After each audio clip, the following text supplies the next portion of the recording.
the clouds immediately after that explosion, and those images came to us in around the last half hour. Let's speak to our correspondent Nick Ravenscroft, who joins us on the line. He's got as near as he can to Fukushima, where 2 nuclear plants, of course, have been damaged by the quake. Nick, I know you've been caught up in that exclusion zone. What can you tell us? We've heard the same reports here of this explosion. I know that you've already seen the pictures.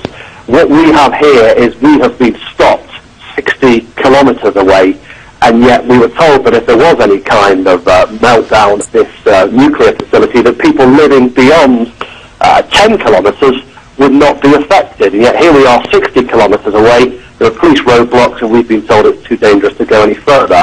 Coming in the opposite direction, away from the nuclear reactor, have been long queues of traffic. I've seen busloads of people as well.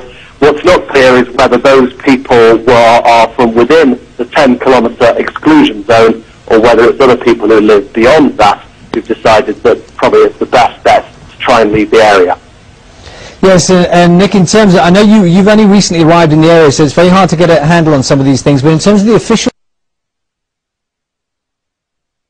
information coming out and the warnings and what people are being advised to do? Well, here we have people who have been queuing for petrol. Now, whether that can the effect it's had on the road system, or whether it's because people are stocking up, it's difficult to say. I'm standing near a convenience store at the moment, which has got very low stocks of food and drink. Again, the same issue could be a factor there. It could be that they haven't had a restock, a supply, or it could be that people are trying to buy things and leave the area as fast as they can.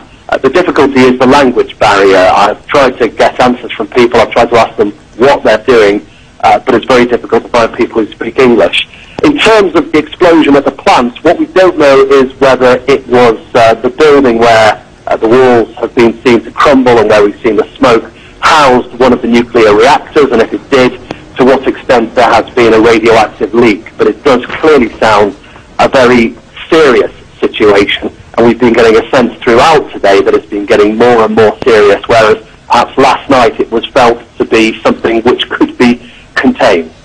Yes, just as we watch those images, Nick, and we're seeing them now, the explosion itself, the official line from the local prefecture says that the ceiling of the reactor collapsed. Now, what's pretty apparent as we watch that explosion is that this was an explosion rather than a collapse, because originally had been speculated that it might have been to do with damage done by the earthquake itself.